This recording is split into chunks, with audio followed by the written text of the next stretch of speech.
Good afternoon, everybody, and welcome to the Town of Basalt Town Council meeting for August 23, 2022. So I would like to, before we get into tonight's business, remind those that are looking in that would like to participate virtually that access to the Basalt Town Council meetings can be found at www.basalt.net under Agendas and Minutes tab. Click on the August 23rd meeting packet to open it. On the meeting access instructions page, click on the link to join the webinar. So your name will be listed and our town clerk will admit you and you can address council virtually if you care to do that tonight. So we'll have both live attendees addressing council and we'll allow people to call in as well. With that, Pam, I would ask that we call the roll and call the meeting to order. All right, sir. Let us begin with Glenn Drummond. Here. David Knight. Here. Elise Hoddle. Present. Ryan Slack. Here. Bill Kane. Here. Peter Schindler. Present. And Miss Angela Anderson. I am here. Thank you. A-team is present, sir. Okay, so the first order of business is to approve a consent agenda, which is very short tonight. It just consists of minutes from the August 13th, 2022 meeting. So I entertain a motion to approve consent or take it off, whatever. Mayor, I move the town council approve the consent agenda items as presented. Second. Okay, moved and seconded. All those in favor, please signify by saying aye. Aye. Okay, approved. So at this point, this is our call to the public. So if you would like to address the town council on any matter that is not on tonight's agenda. So this is not an opportunity to talk about any agenda topic or land use item. This is just general commentary about any matters that you would like to address to council. So we'll start with anyone in the audience. None. Do we have any call-ins? If you're on the Zoom call and you'd like to talk to the council about general items, please raise your hand.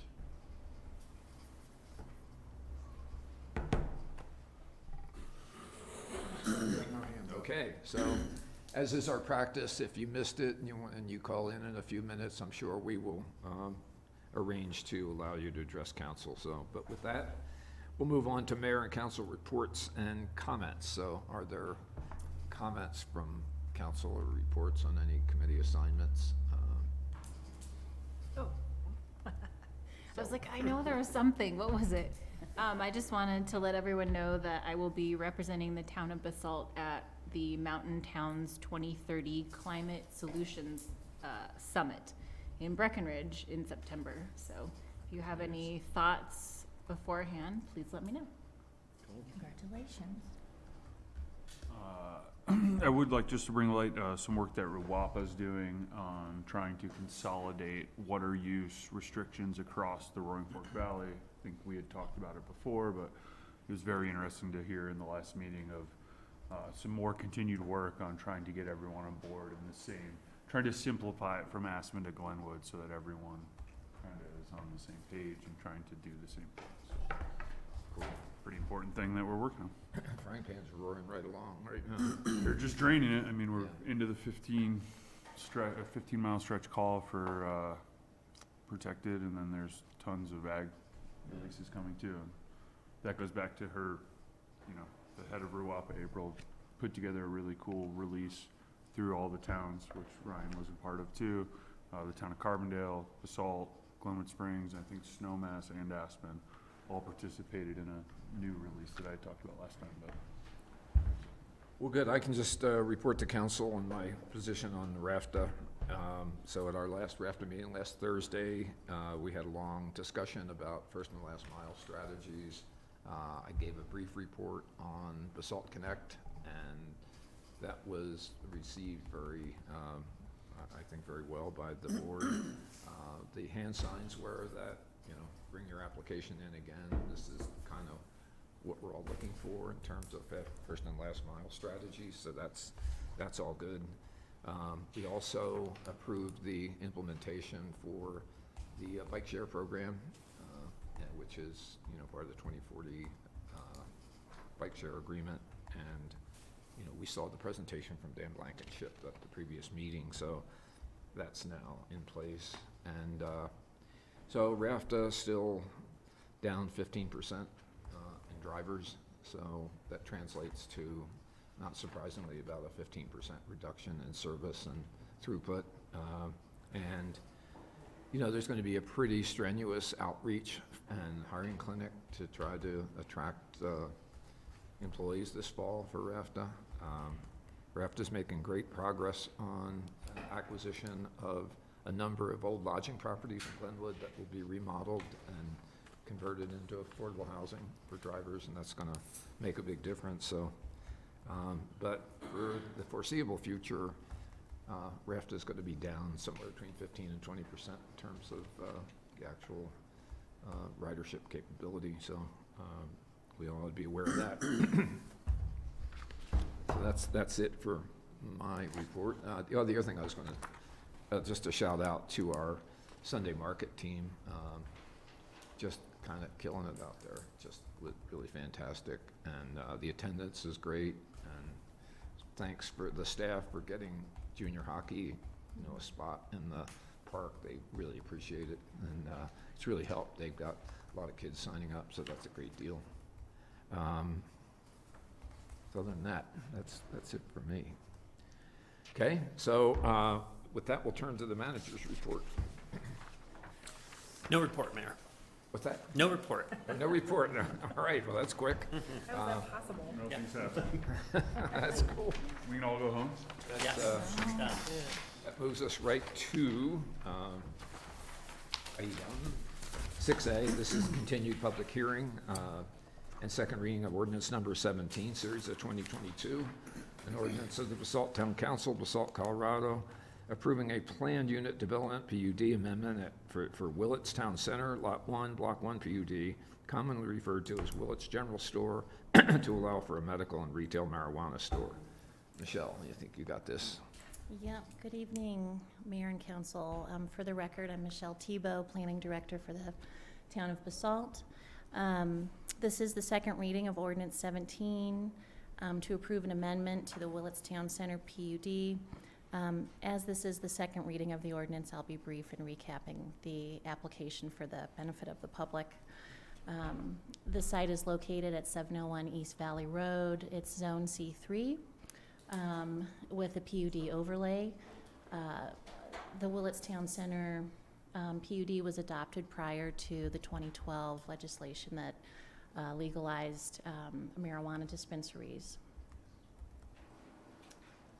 In your criteria in considering approval of this this ordinance and application, the PUD amendment criteria is to consider whether there's a change in floor area or not, or other variations in the PUD standards, which there are not.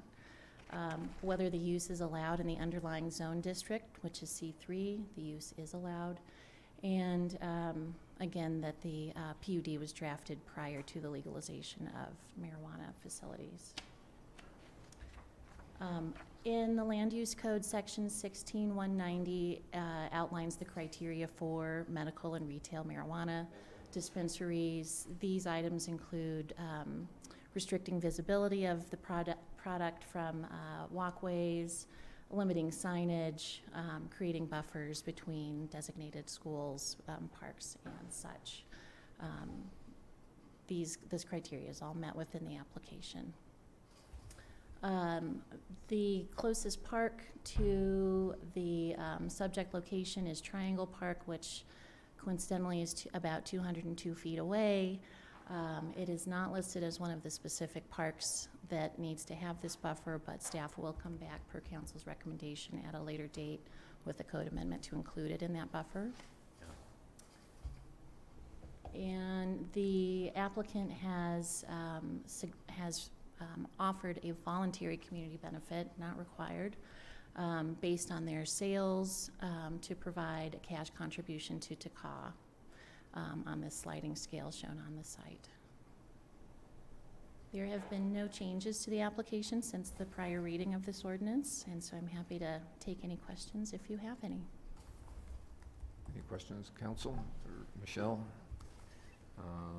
So this is a public hearing, and at the point I would open the floor to anyone in the public that would like to address council about ordinance 17.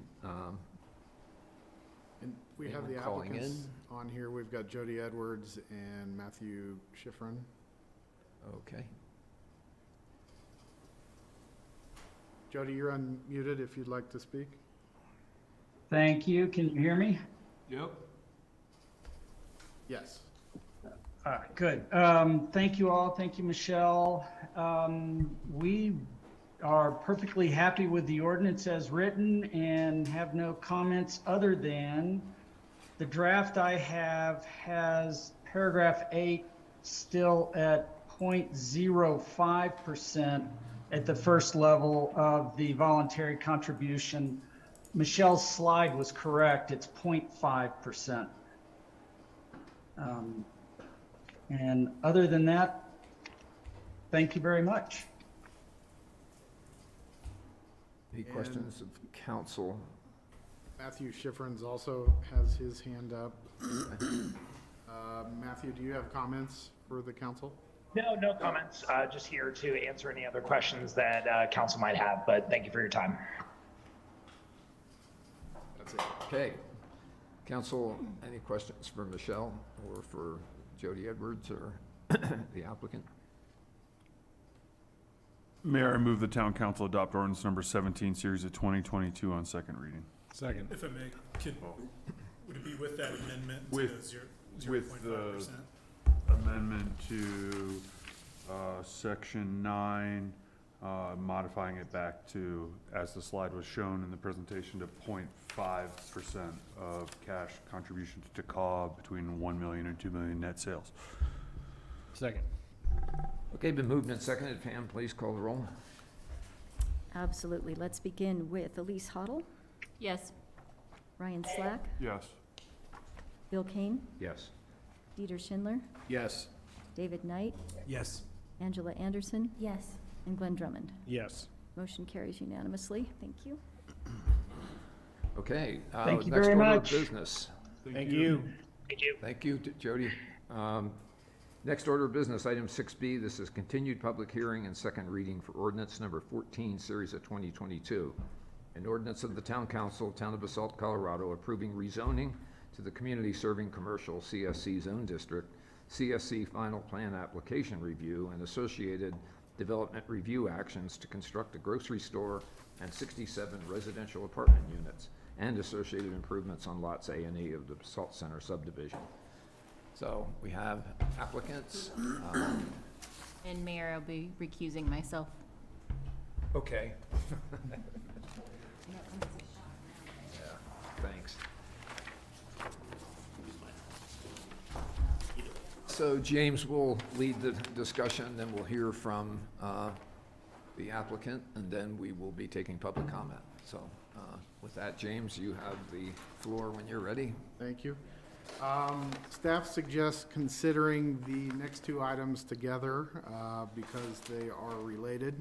The first item is a continued public hearing and second reading of ordinance 14, which would approve of rezoning the property at 140 Basalt Center Circle to the CSC Zone District, as well as CSC Final Plan Review and associated land use actions for the construction of a 9,000 square foot grocery store and 65 apartment units on the upper floors at 140 Basalt Center Circle, which is the property that used to house Clark's Market, as well as Habitat Restore, as well as it currently houses BLT and Jimbo's Liquor.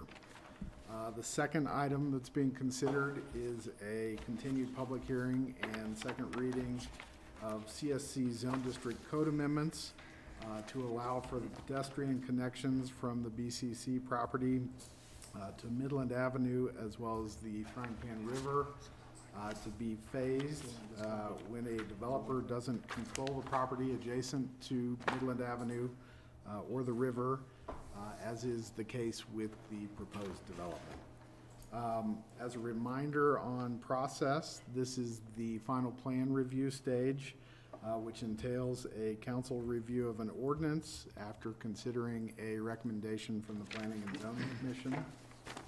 The Planning and Zoning Commission has provided a recommendation of approval with conditions after they had several hearings on the project, and this is the third council hearing on the final plan review. The applicants did receive the sketch plan approval after 3 P&Z reviews, as well as a 5 council hearing review, and they received sketch plan approval in November of last year.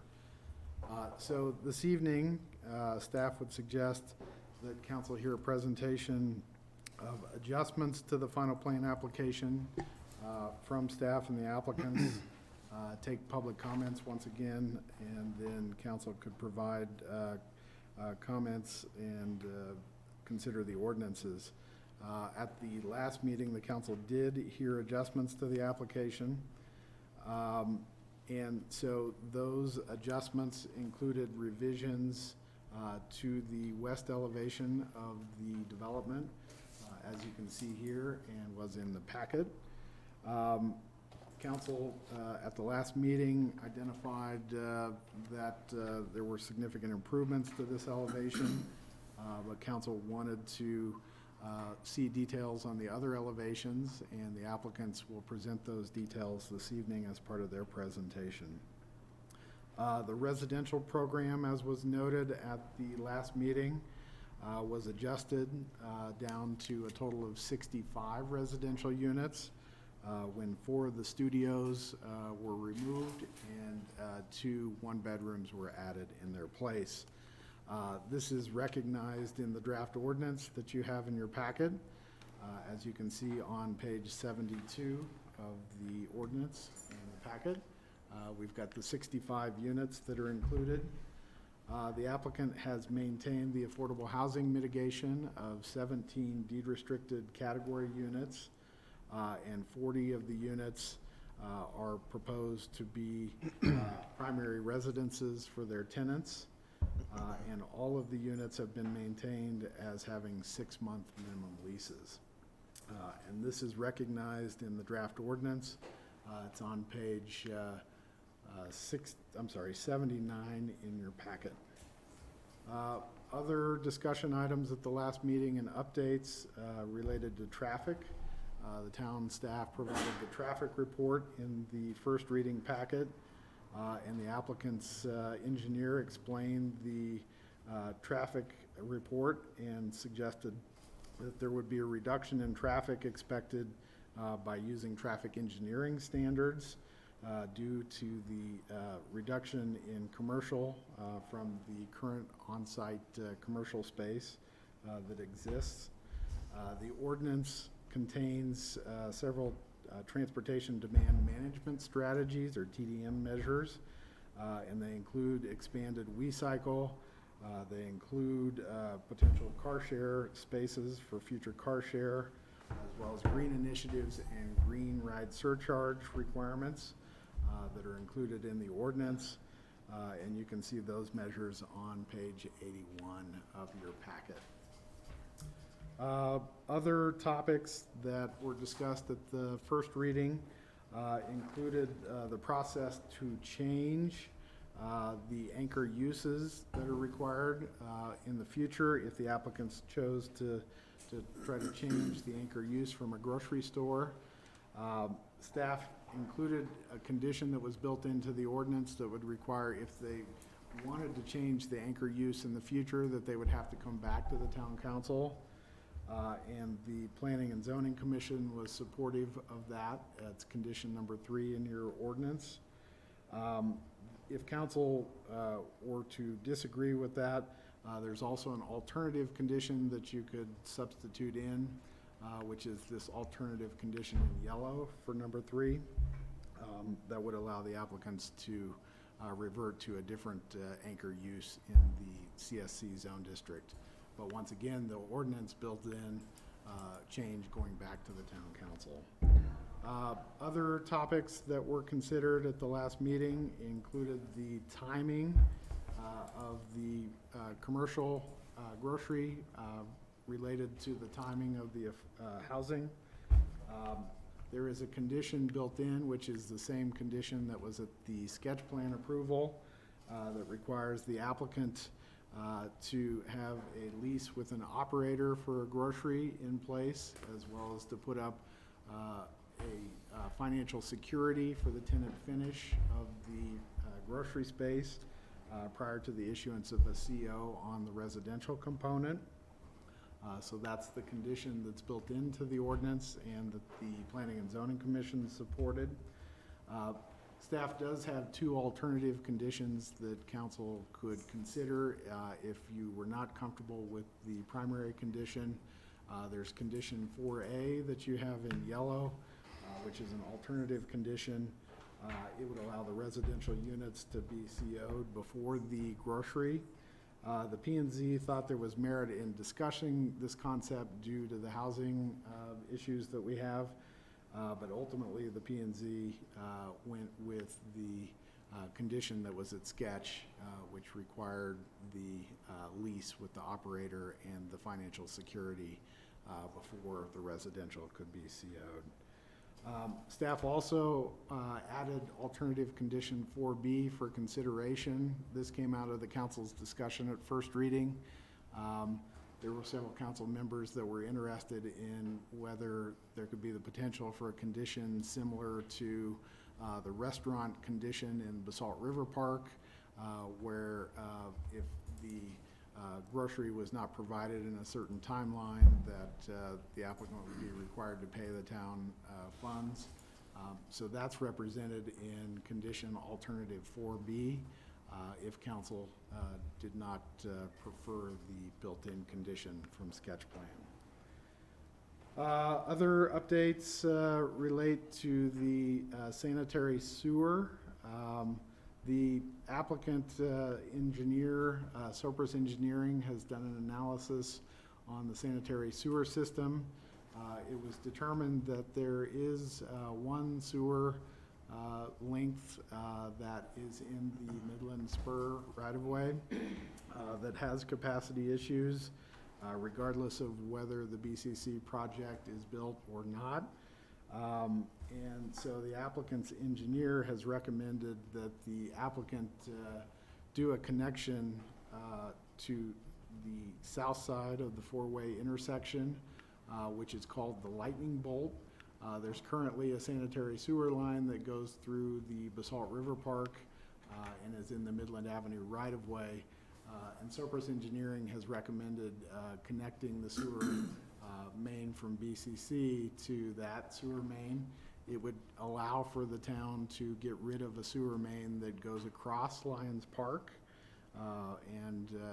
So the town staff believes that there are benefits to the town by getting rid of that, as well as the sanitation district, sewer system, and the applicants. And so the applicants and staff are set up to go to the Basalt Sanitation District in September to talk about cost share agreements on that.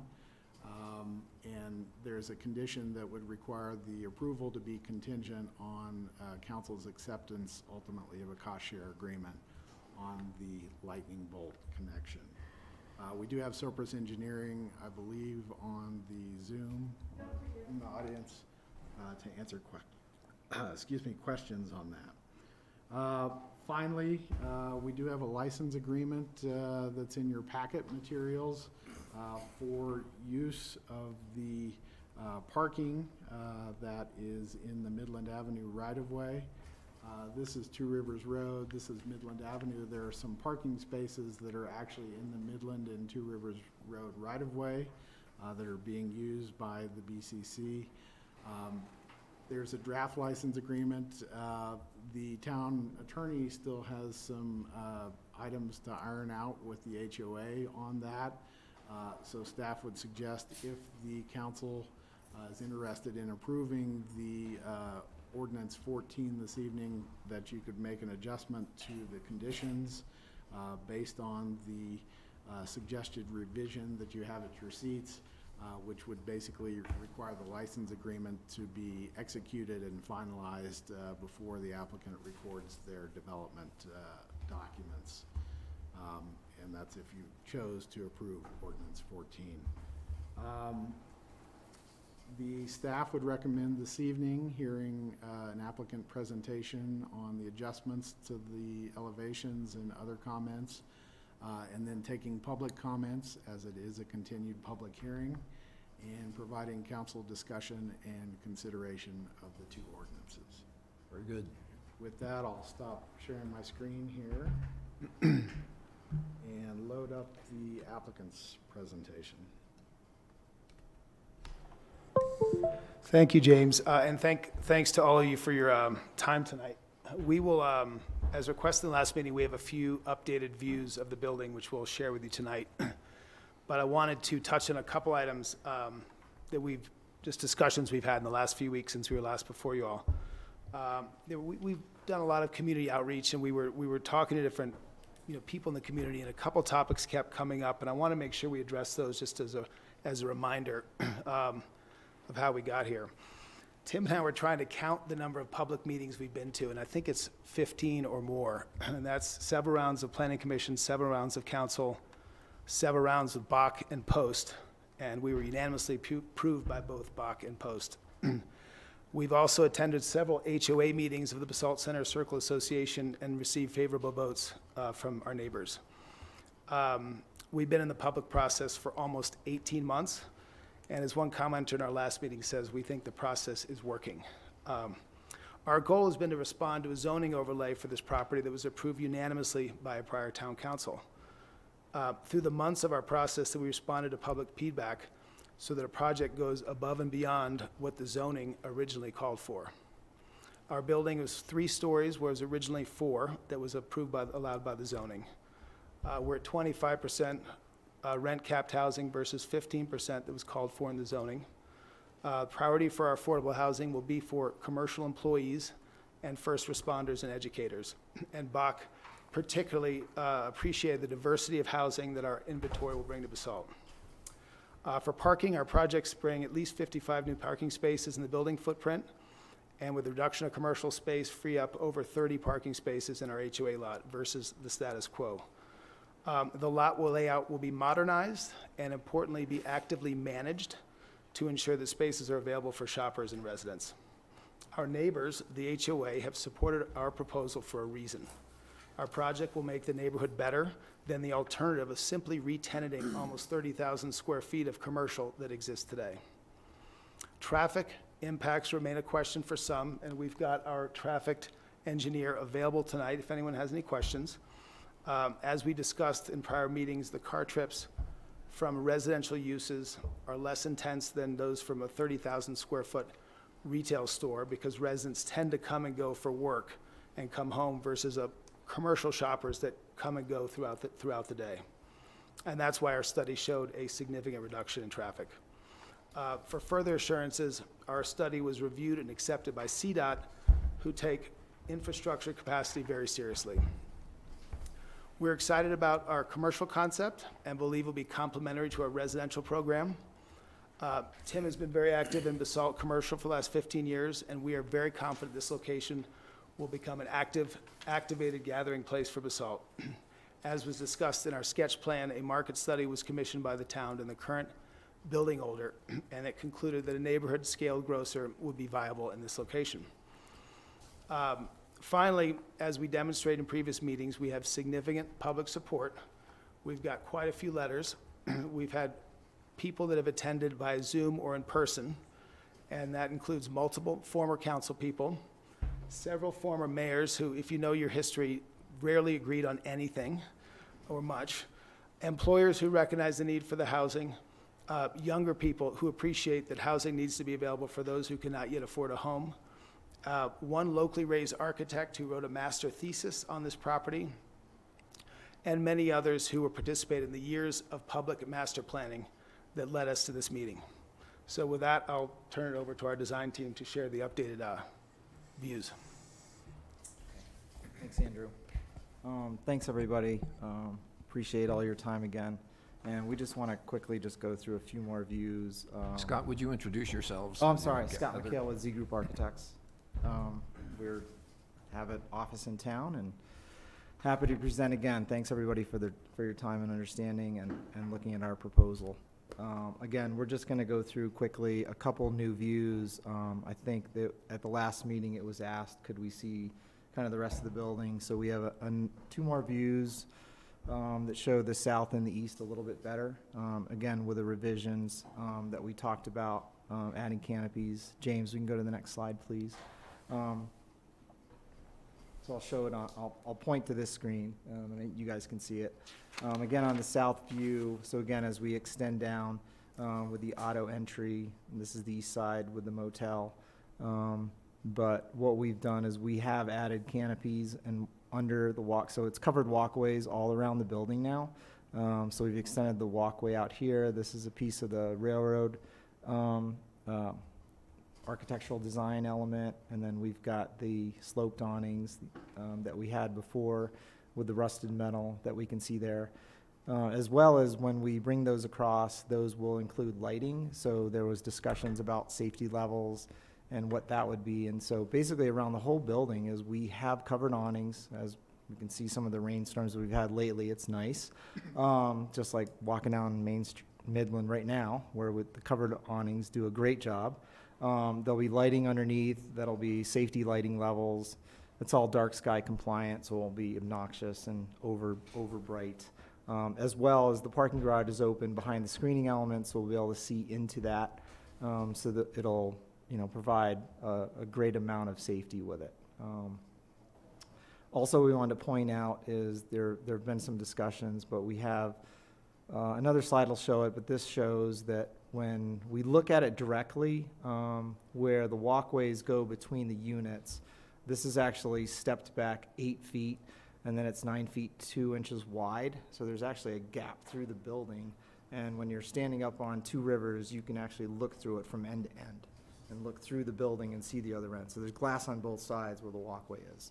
So that's our, we couldn't point it out clearly before, so we just want to point it out as those are our kind of designed alleyways that go through the building. So yes, it's a big building, it has 3-story elements, but we've broken down the mass as much as we can, mass and scale, and these elements on both sides, and we'll see a closer image of the other side that go through. Next slide, please. This is just a close-up of that, one of the entry elements. Again, we've got the vertical siding, we've got the canopy, we have columns coming down to the ground, our private balconies, so lots of articulation. The covering adds shade, plus it also breaks down that mass and scale. Next slide, please.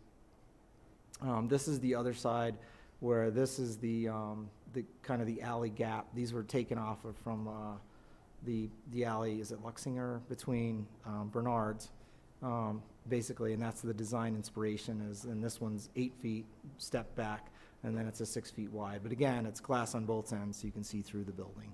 So we just kind of wanted to point that out again. Next slide, please. And then this is the east side of the building, so from Tipsy Trout and from the motel looking at it, this is the public art side.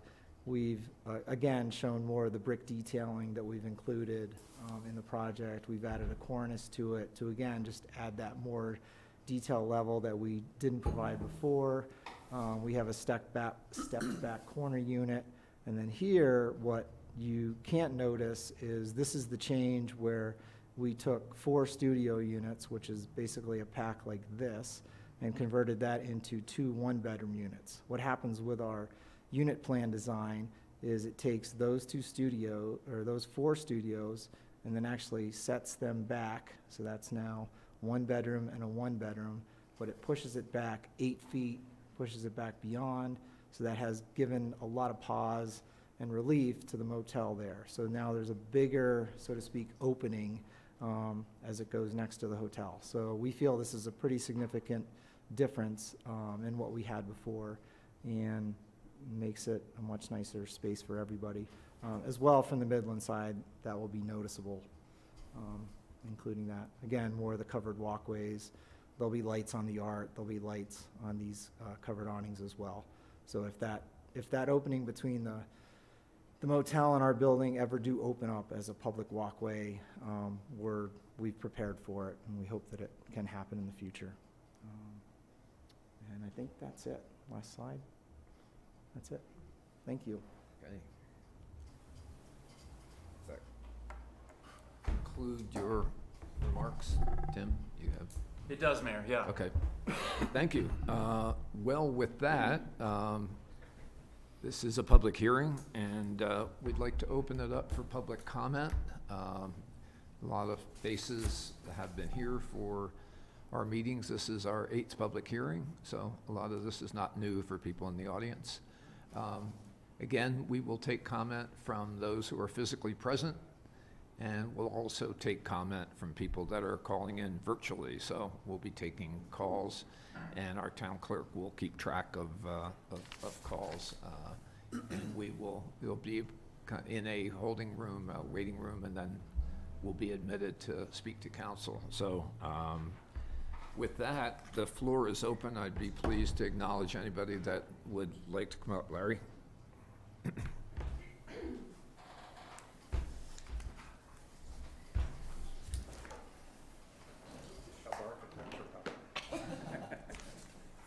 Good evening, council, staff. My name is Larry Yaw. I'm simply a 23-year-old resident. How's that? A resident of 23 years, I think, is what you wanted. Yeah. Nothing, go ahead, Larry. If you could apply that to my age, I'd be happy. Larry, I'm sorry to interrupt you, but I got to remind everybody that we are imposing, not imposing, we're in conformance with our town policy. We're asking everyone to limit their remarks to 3 minutes, so. Okay. Councilor I'll try to get will through. here have the Well, in the timer. larger context of enhanced civic vitality and functional infill, I'm very much support this project. However, in the context of its architectural character, which seemingly derived from and relating to that of Midland Avenue, I'm a little more skeptical. To me, the way early architectural images that we first saw created really appeared more like a flat screen movie prop. I think that's been improved. While it's been improved, it still lacks some of the sculptural qualities that define mainly the two-story commercial buildings along Midland Avenue, to wit. And I think it'd be good to look at these harder. The Midland Avenue Mall building, the group of buildings that traversed east from the art base, have some interesting clues. I'll leave it at that. I passed these and many other thoughts on to Tim and to Andrew, and hope they find a way to integrate them into the final design. I have faith that they will, if they are continue to be relevant. Final question, which is slightly cynical, and it's a question for you guys really, and that is, what part of Basalt context do that series of upper level gable roof forms relate to? To me, and to others I've talked to, they would be more appropriately fit on a suburban shopping center in Denver. I urge the development team to consider losing them. Thank you very much. Thanks, Larry. Anyone else? Kathleen? Good morning, I may have a hairball here. I'm Kathleen Cole, I'm a 24... You want some water, or is it okay? I've got some. Okay. I've even got a cough drop. Kathleen Cole, 24-year resident of Basalt, 589 East Soapers Drive. Members of the council, Mayor Bill, design team, and town staff. I'm here this evening to ask for a pause in the final approval of the Basalt Center Circle. You received a letter yesterday, which now has about 70 citizens, that outlines our concerns, and I would like to make sure that it is added to the public record at this time. The pause will allow appropriate time for stakeholders to better understand this unusually significant and complex proposal, and the opportunity to review it in its entirety and its final proposed form. I understand that you think our request is too little too late. One reason we haven't heard from more citizen feedback on BCC is that it is extremely difficult for folks to understand what the final proposal actually includes, what it excludes, what it will provide to our community, and what the impact and cost will be to the community. The Basalt Center Circuit proposal has significantly changed throughout this review process. The last update from the developer was received just this last Friday, and at the time, it did not include required elevation adjustments. We're just seeing those this evening. A reason that the opposition is not more widely voiced is that some have effectively given up on acting on their opposition. The initial word on the street, and I personally heard this back in April, was it's a done deal. Final approval of the sketch plan back in November of 2021 was reported in the newspaper. Most people don't understand that it was just the sketch plan approval and not the final approval. But the project was a done deal in a lot of people's minds. I've diligently attended a significant number of council and P&Z meetings since June of 2021. I've voiced my concerns, most of which are in the letter you received yesterday from the opposition you're hearing this evening. I never heard comments, responses to my many concerns. Your community outreach appears to be extremely one-sided. We listened to the developer, we are allowed to speak our concerns, the council adds their thoughts, there's a vote, done. If you intend to have a participatory democracy here, there needs to be actual two-sided discussions of the issues and concerns of our citizens. We desperately need to return to the town hall type meetings, last of which I remember was around 2015, type meetings prior to defining the future of our charming historic small town. I said it at the beginning, and I'll say it again, I sincerely hope that in 5 to 8 years, we don't look back on this and say, oh my God, what have we done? Thank you so much for your consideration. It was Thanks, pretty good Kathleen. timing. 3 minutes exactly. You got it down to a science here. Next up, Ted. I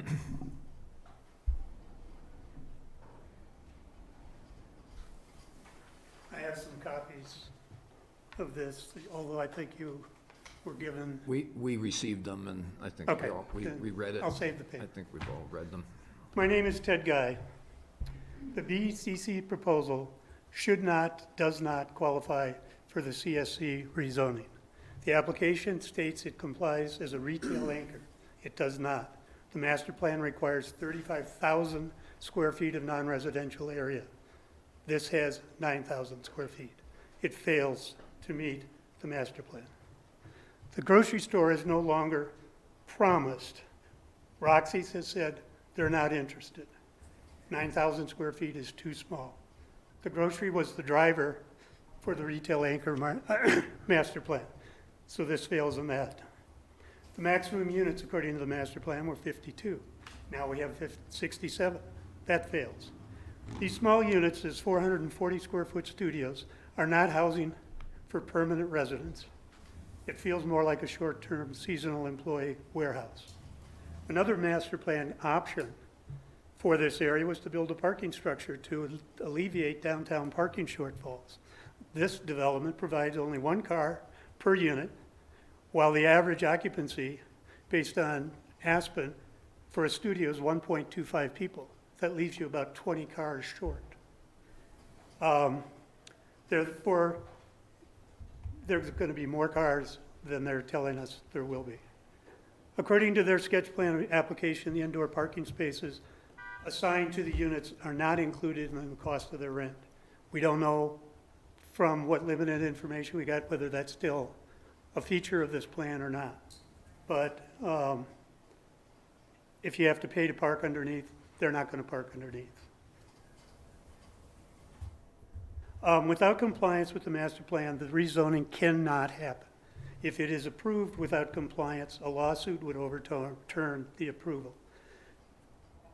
Last week or last meeting, this was referred to as a blighted area. It is not a blighted area. It's being used as a warehouse by the applicant. That's all his stuff sitting out there. In the future, the building will be available to a variety of new retail tenants. We need the 30,000 square feet of retail in Old Town Basalt. That's what our master plan wanted, 35,000 office, and retail. You're robbing us of 26,000 square feet. This is a financial win for the developer, but not a win for Old Town Basalt. This development will do nothing to preserve Old Town Basalt's small town character. Excuse me. While people are a component of a small town, it's the size, the scale, the mass, livability, openness, and walkability that creates a small town atmosphere. Willits and its urban design do not promote small town character. This proposed development is too dense for this small town. It does nothing to make Old Town Basalt a better place. Please pause this project. Thank you, Ted. Next up, anyone else like to just Tanya?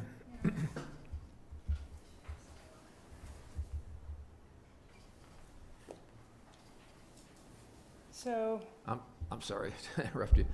We're missing, because we know everybody, but we ask that you I'm Tanya state Dibbs. your name and address. Tanya Dibbs, I have a house on Mountain Court in Basalt.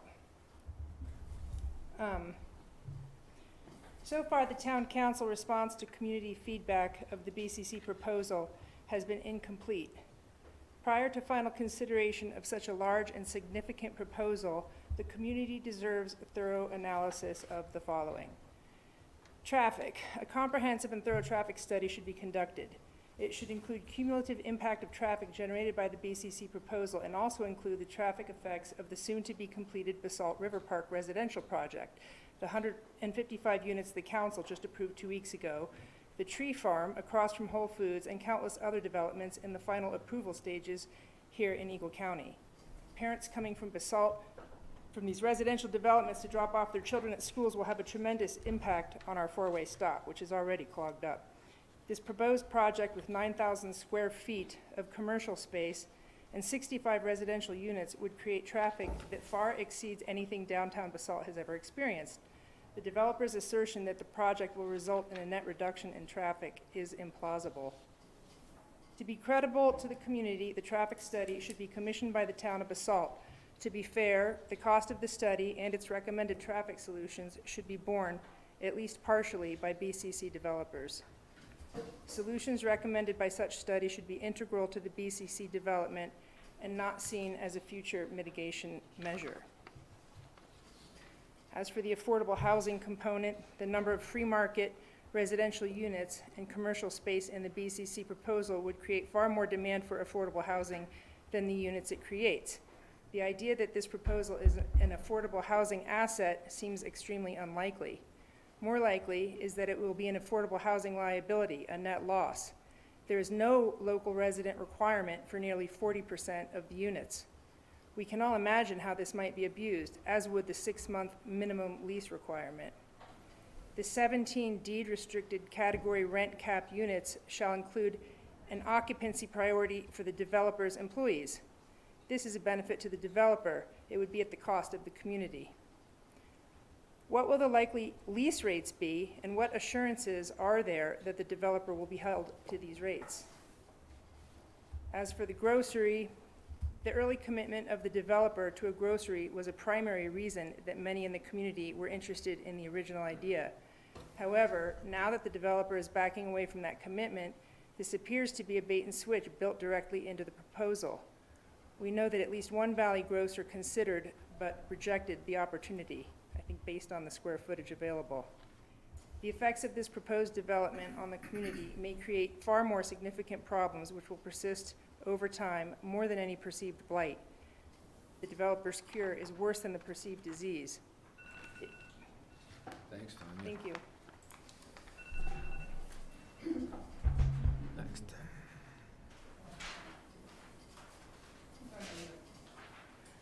Paul Mursky, I live at 266 Mountain Court. In conclusion, the effects of this proposed development on the community will create far more significant problems, as Tanya said, which will persist over time. Many questions about the proposal remain, which a reasonable person would expect answered prior to approval. Please allow sufficient time and analysis for the citizens of this community to give an informed response to the BCC proposal. The historic charm and allure of downtown Basalt will erode and disappear. Thank you. Thank you. Tripp?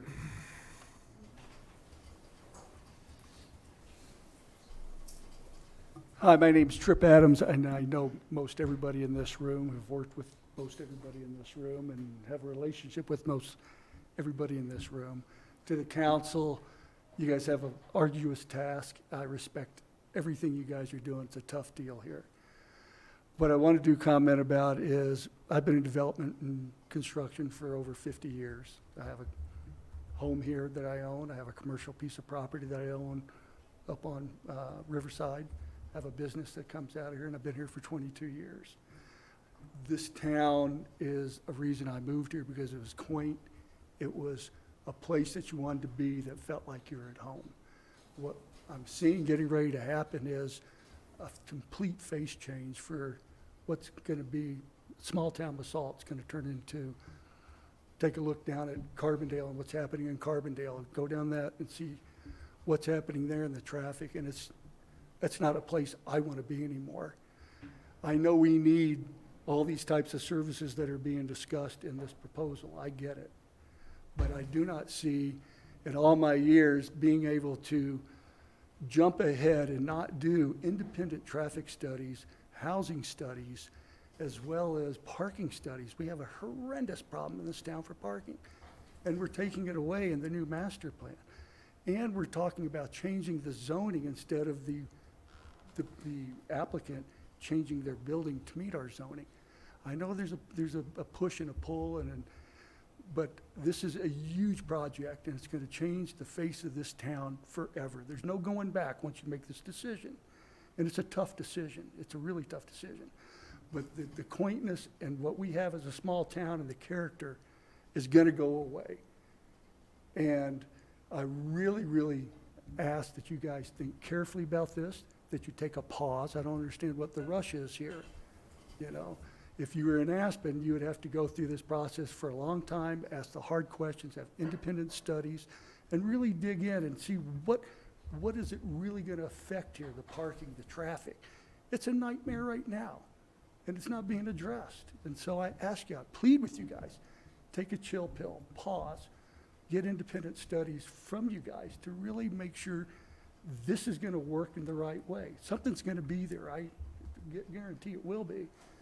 But is this the right fit, the right amount, the right volume? I know it meets what the developer needs, and I've been on the developer side many times. But I'm speaking from a citizen and looking at this and saying, I can see what's going to happen here. And you guys can see what's going to happen here. And we're going to lose our character. And we're going to have a nightmare that we already can't fix in parking and traffic on this place. So I ask you to please really think carefully about, take a pause. There's no reason to rush like this. And there's no reason to take more meetings away. Think about this. It's a big deal. It's a really big deal. It's going to change us forever. Thank you very much for your time. Come on up. Chris Ryan, presently residing in Snowmass Village, although I've lived in Old Snowmass to Aspen. Been here 25 years. For those of you who don't know me, I'm the CEO of Ryan Investments.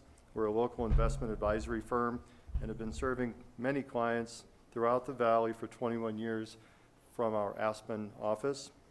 Our employees, however, all live in Basalt. I've always been hopeful that Basalt would come alive and realize its potential. I've been carefully watching and participating in the Basalt Master Plan process that's been going on since at least 2019 that I'm aware of. I've attended some meetings, watched presentations, and listened to community feedback. I've been impressed with how inclusive the process has been and how carefully the plan was developed after listening to all constituents. This has been going on a long time. Based on this, I was finally convinced that Basalt was serious about its future and committed to creating a vibrant hub in the Mid-Valley.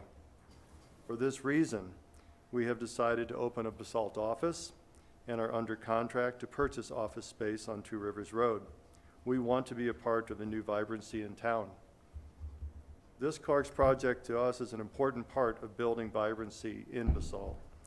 For 10 years, or at least, the location has been underutilized and an eyesore. I believe it ticks the boxes of many of the master plan's goals, and it fits within the guidelines of P&Z. It provides housing, provides a grocery store, and it's a quality investment in the core of Basalt. For the record, I have no financial interest in the project. There's a saying that perfect is the enemy of good. No project will ever be perfect to everyone, but this project is very, very good. I encourage council to approve this and get on with the fulfilling the vision of the master plan. Thank you. Thanks, Chris.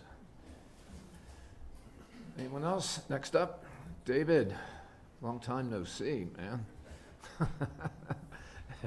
Name, It's been a address. couple of years since I've been in this body, actually. Name, rank, serial number, address, blood type. For the record, my name's David Corbin. I've been a resident of Basalt, to my own surprise, for 16 years now, first in Southside and the past few years in Willits. Professionally, for a similar number of years, I held the position of Senior Vice President of Planning and Development for SKICO. And for at least 4 or 5 years, my office was across Two Rivers Road. So I've had both personal experience living nearby in Basalt and working nearby in Basalt for quite some time. More broadly, excuse me, I've spent 35 years in ski resort development, including the development of employee or affordable housing. So I've got a little bit of experience in that across multiple jurisdictions. The last time I was before this body, indeed, it was in the course of our ski company's application for our Willits housing, the hub, which interestingly enough took some of the same slings and arrows that I've heard with respect to this project. Some people for that project decrying the nature of the project, not so much its mass and scale, which was smaller than permitted in Willits, but there was concern about the nature of the use. I would suggest that now 2 years into occupancy at the hub, it has not meant the end of civilization as we know it. Affordable housing for working people in the Mid-Valley is really critical. And I think that's an example of a project this body approved that's delivered on that in a very good way. I have similar feelings about the project that's been proposed in this application. Why would I describe my own history a little bit? It's like, I believe, both personally and professionally, I have a reasonably clear understanding of Basalt's character and culture, as well, in particular, of the challenges of creating affordable housing in mountain town communities. Developing affordable housing is always hard. In fact, it's excruciatingly hard. It's especially hard in mountain towns, in mountain valleys. Why? Because there are very few sites available. There's no dirt. And there are all kinds of profitable reasons for land to be put to other uses. Given high real estate and construction costs, it's extremely difficult to pro forma projects such as this, affordable housing, rental or ownership, I don't care, either one, it's hard to make those work financially. I give credit to Tim and his team for trying to make this work. The interesting thing right now is here you have a site. Is that my 3 minutes already? Let me be real quick. Okay. Here you've got a site, and there are very You can't let him go and No. stop everything else. It's okay. No. We gotta cut you off, I'm sorry. I would just ask, I'm sorry. Yeah. That's fine. You that's do fine, whatever you that's want. fine. It's your meeting. If I've hit my 3 minutes, that's good. I would just, We're asking- because it's I thought we were housing, I would finishing ask, She's not. I would ask for you to give it very serious consideration and approve it. Thank you. David. Okay, next up.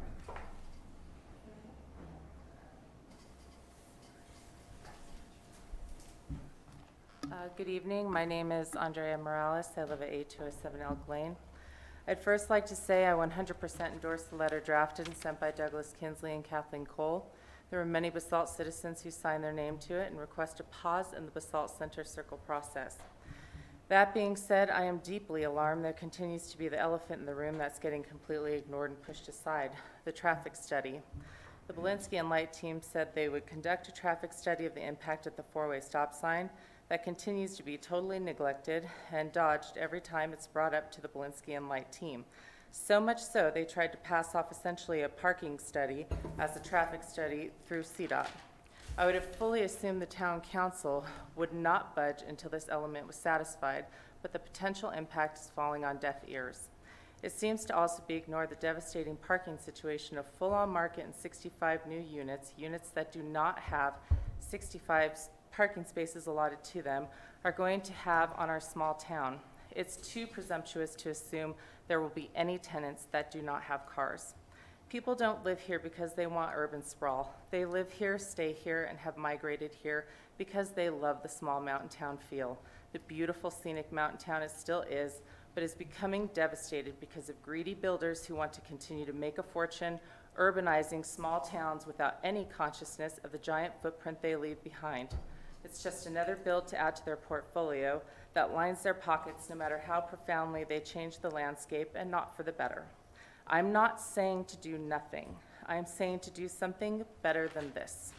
I can respect one of the biggest agendas for Mayor Kane is to tackle the BCC project. However, I raise an eyebrow to see him steer town council away from the glaring issues regarding the girth of this project. It makes me question if it's because he already has security in his housing right across the swinging bridge in Basalt and enjoys the luxury of being able to easily walk into town to take care of his business. That is fortunate, but not the reality for most. The last point I'd like to bring up is in the proposed agreement where it is written that 17 deed restricted units have occupancy priority for the developer's employees. That directly competes with essential workers like teachers and firefighters. It hardly seems ethical. This whole thing feels like a bait and switch, and I request a pause. Also, what happens if we do lose even more parking because of the streetscape project proposed on Midland? All of these projects need to be cohesive so our town can maintain a positive flow and not harm already thriving businesses. Thank you. Thanks. Darla? Good evening. Hi. I'm Darla Calloway. I'm a principal with Design Workshop. I'm not a resident, but I'm here to speak from the perspective of an employer. We have 40 employees up and down the Roaring Fork Valley, and they have a lot of places to get groceries, but they have no places to live. I think that solving for affordable housing is a Roaring Fork Valley problem to solve for. It is not just Basalt, it's not just Aspen, it's not just Carbondale. If we don't chip away at it a little by little, then what do we have left except goods and services to sell? It's the people that make this a really special place to be. We all know each other in this room, and we're thankful that we do. We share this place together, and I just would be remiss to not stand here and say my employees, my friends, my coworkers, the housing is the crunch, and any way that we can solve that. But I don't think this is a project that is just chipping away at it thoughtlessly. I see a lot of thought and a lot of rigor in how this project has been approached and bringing the housing to Basalt. The last thing I'll say is that we are frequently independent consultants hired for other communities to look at downtown master plans, dealing with the topics of land use, traffic, housing, and we would never tell a town, don't put employees, people in the heart of downtown. It's the best thing that you can do for solving traffic and solving some of these other concerns is having people living, working, eating, shopping, all of it just being in a downtown setting. So I would encourage you to think about that from a land use perspective. A delay is a delay of housing. It's employees that are leaving daily from our valley because they're pushed out. Do not delay in building housing. Thank you. Thanks, Darla. Next, please, Frank.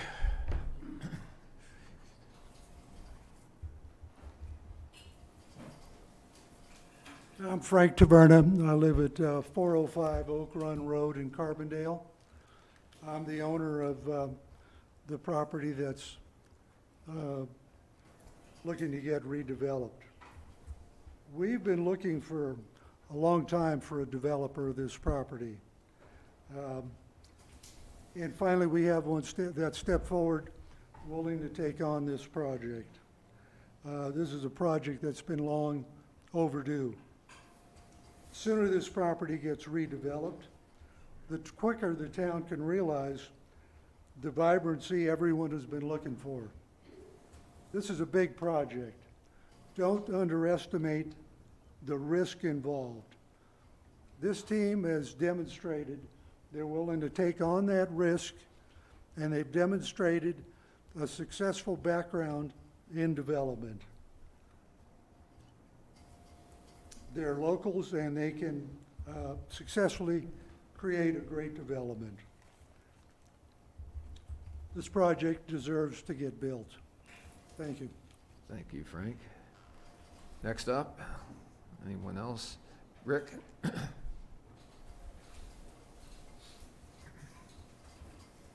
Hi, Rick Stevens, Riverside Drive. To your point, Mayor, there were 3 mayors in Basalt since 1994. I served 10, and Leroy and Jackie both served 8. And then we both also served on council. So I was thinking the total years of our contribution adds up to 48 years. We have looked at every single issue that this town has ever faced and will ever face in those 48 years. And I can guarantee you right now, if we sat down, the 3 of us at a table, we would agree that being close to mass transit, density in downtown, vitality, economic vitality, a culture of young people that grow into leaders is the critical mass that we need to make this community an overall success. And what I'm hearing is the same old that I've heard for my case, since '94. I don't feel like it's really effective to claim that there hasn't been an opportunity to participate in this community's decision-making. In the context of the Our Town planning, there was over 1,400 people that participated in that process, and they all came to the same conclusion. The pauses that occurred with moratoriums a couple of times and delays in master plan updates were well thought out. We did accomplish certain things, but we also missed a significant number of opportunities during those years. And right now, to let an opportunity go because we want to delay or take a pause is unacceptable to a lot of people that I know, and to my sons that live in Carbondale, which I think has become a model community. It's vibrancy, it's young. Maybe they're doing big buildings that nobody likes to look at, but the point is that they're on the leading edge of what the future looks like. And we've always admired Carbondale from Basalt, saying, I wish we could be more like them. In a lot of ways, we could be. In a lot of ways, we are. So I would encourage you to move forward. You know, the definition of democracy I got when I was sitting there was the team that gets 4 votes wins. And I don't think this is the way we should do business. And I'm pretty certain I probably won't get any applause after these comments. But thank you for your service. Thanks, Rick. Thank you. Anyone else in the audience? Come on up, please.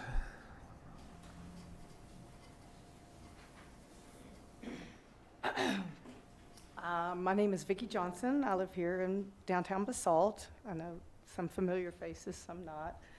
I actually agreed to get up and talk for somebody who couldn't be here, but I've been sitting taking notes and I can't help myself, so I'm going to very quickly try to skim through this without any fluff because I'm scared the alarm will read. What I'm saying for myself is, yes, we need redevelopment and employee housing. We all know that. I don't think it's appropriate for downtown Basalt. What Tripp said, quaint, should all be in capitals. I will say right now, the size of the parking places, if you're counting parking places, are too small. I drive a car, not an SUV. I can't get out of my car if I'll pull in between 2 SUVs. They're too small, especially across from, the doctor's office in that area. Where are the people going to park that come and visit the residents? Family, friends, whatever, employees for the town. Is there going to be a roundabout in downtown Basalt? Today, I went early afternoon, kids are in school. I tried to pull out of the gas station. There were 10 cars / long bed trucks, probably doing something up the frying pan. I couldn't get out. And I was going to an appointment right in the middle of the day. This is before all this. And what about the logging trucks? I mean, that's going to be crazy. Everybody's going to turn right and go past the elementary school. I don't know about all the traffic past there. I want to say I agreed heavily with Kathleen, Ted, Larry, Tanya, Tripp, Andrea,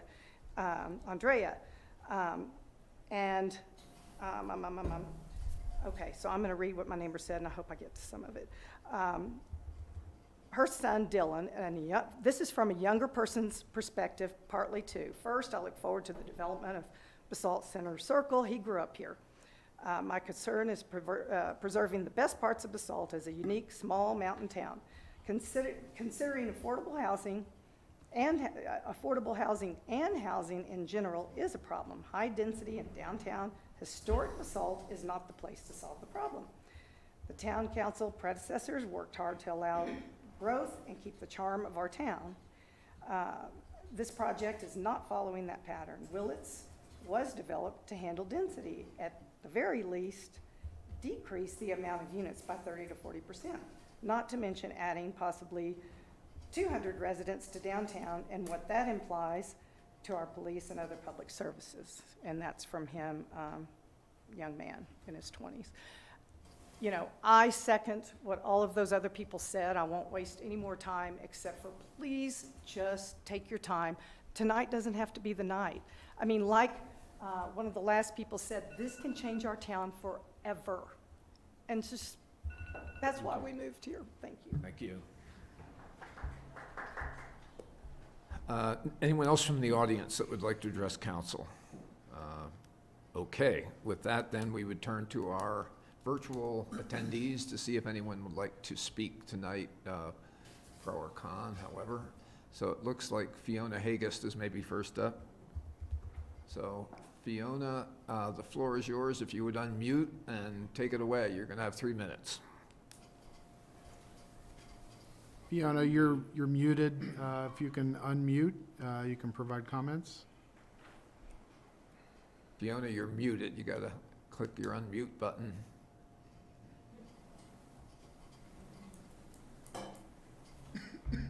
Fiona, can you please unmute to provide comments? Let's come back. We'll come back to Fiona, so we'll move to Doug. Doug. Fiona, we'll come back to you. Don't give up. Doug? Doug, if you want to unmute, you can provide comments to the council. The unmuting is not like working too great here. Doug, if you'd like to provide comments, if you Hello? could please. There we go. Fiona's back. There's Fiona. Hi, sorry. Okay, Doug, Fiona's got the floor, so we're going to go with Fiona because she made first contact. Go ahead, Fiona, you got 3 minutes. Great. I just wanted to reiterate, I think it's a sentiment that, you know, some people have already spoken about tonight, but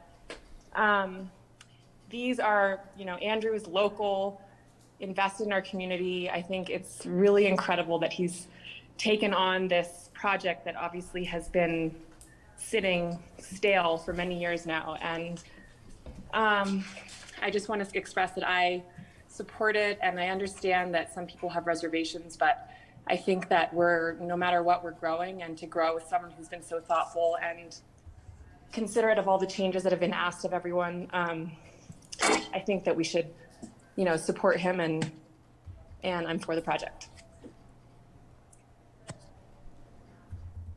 Okay, thank you.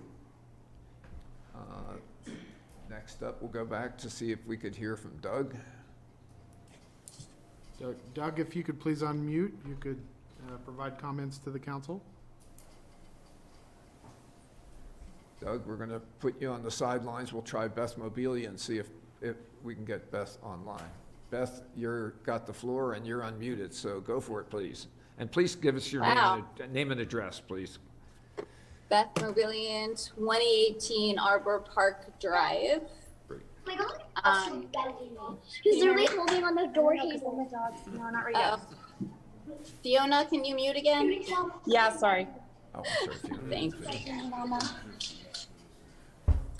I'm coming late to the party, and I recognize, listening to so many of the comments, that I have a lot to educate myself around, and I don't want to be flippant around that. But I guess I just want to say 2 things, which is I really resonate with I feel a lot of reverb. Is that okay? Better? Yeah, it's not you. There you go. There we go. Okay. I resonate a lot with what Rick Stevens said about youth and vitality in our town. I am the mother of 2 children that were raised in Basalt, and I have a son who's living at home at 28 years old because he cannot find a place to live. Looks every single day. Finally moved back here after exploring out in the world and wants to make this valley his home, and there's just nowhere to go. Looking at 1-bedroom apartments for $7,000 a month just isn't going to cut it. So I want to just say that housing feels important emotionally to see that there's a future in this town. It's really wonderful for all of us that live here and enjoy it as a small town, but it doesn't have a future if there's no new people, our children, being able to move back here, and even other young people that had the dreams that we all had when we were young and we moved here. And the last thing I want to say, again, I have a lot of homework to do. I recognize that around the details of this development, but in my heart, I know Tim Belinsky really, really well, and he is a good man with incredible integrity. And I know that the Light family, I opened the Roaring Fork Club with Jim Light, and I know the heart and the values and the intentions of the Light family that live inside Andrew. And I don't appreciate comments that they are out for money and out for wealth and out for their own developments. That absolutely does not resonate for me. The project might not be perfect and it might need some tweaking, and I'm going to do my homework, but those 2 things feel really important to me, which is to be blessed that we have those 2 at the helm of wanting to create something special for Basalt, and as a parent, wanting there to be youth and vitality in Basalt itself, not a city, not what's going on in Aspen, but that we want to live and work and breathe in Basalt, and that Basalt is one of the most special places, and to find that fine line between it becoming too much, but becoming more than what it already is. So thank you for your time. I really appreciate it. Thanks, Beth.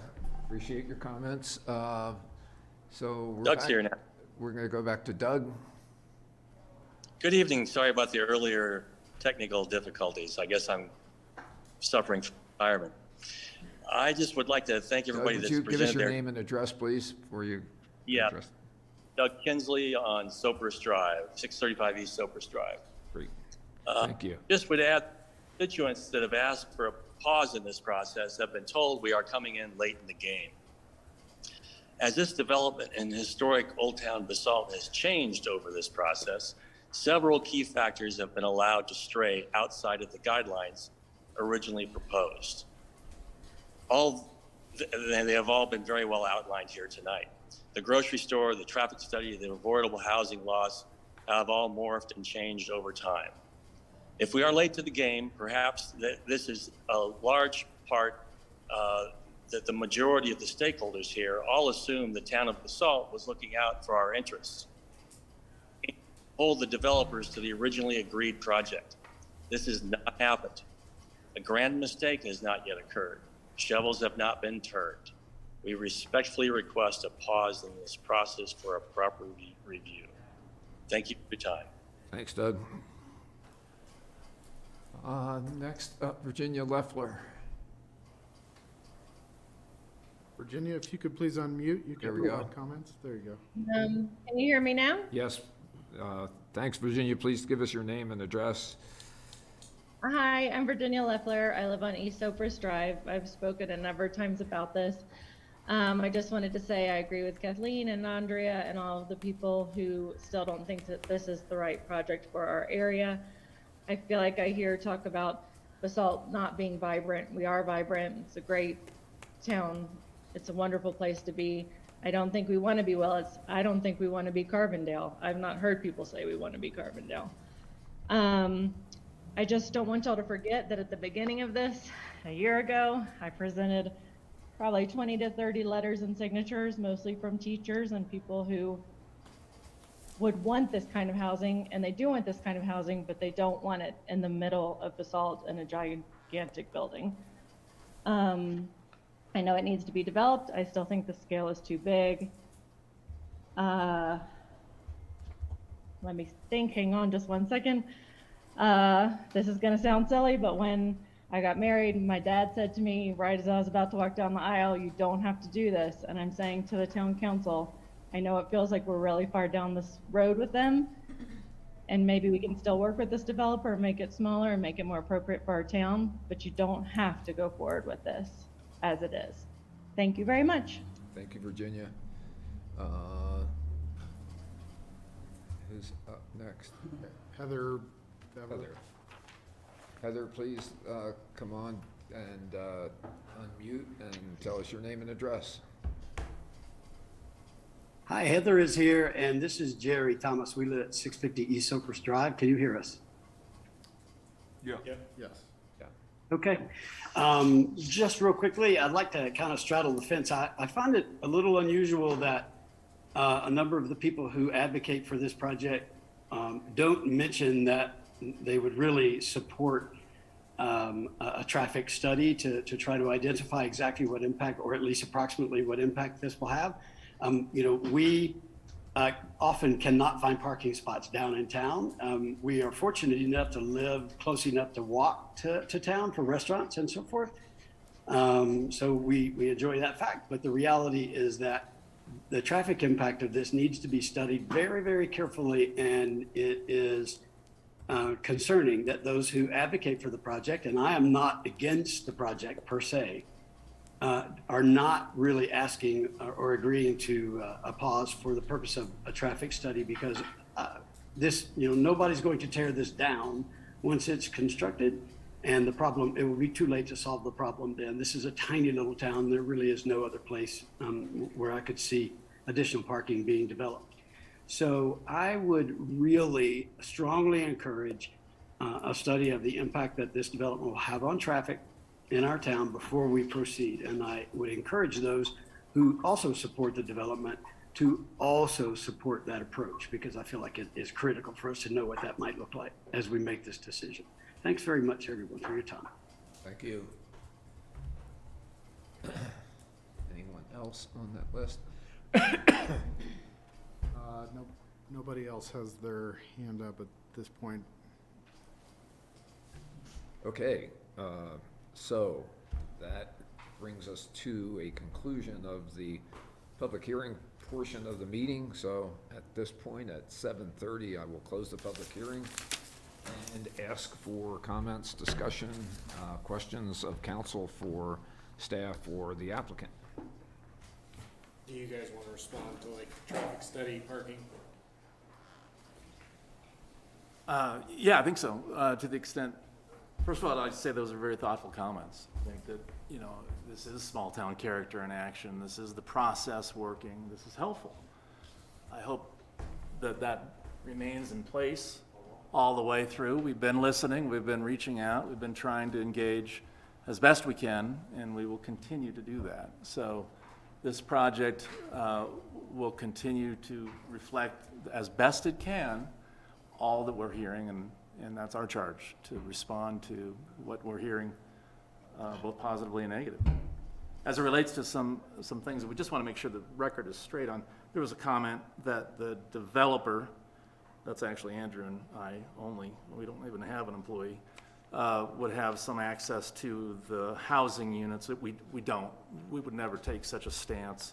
Those housing units are actually set aside for first priority. They're, first of all, under the entire Basalt housing guideline program, the first priority within this building would go to employees of the downstairs ground floor businesses, to encourage them to have that immediacy of upstairs, downstairs. Beyond that, it then goes to employees of RE1 and employees that have emergency responder credentials. That's who gets first whack at the deed restricted rent cap units. I think the parking and the traffic issues will continue to get worked out, but I do want to make sure everybody understands the resources that are available.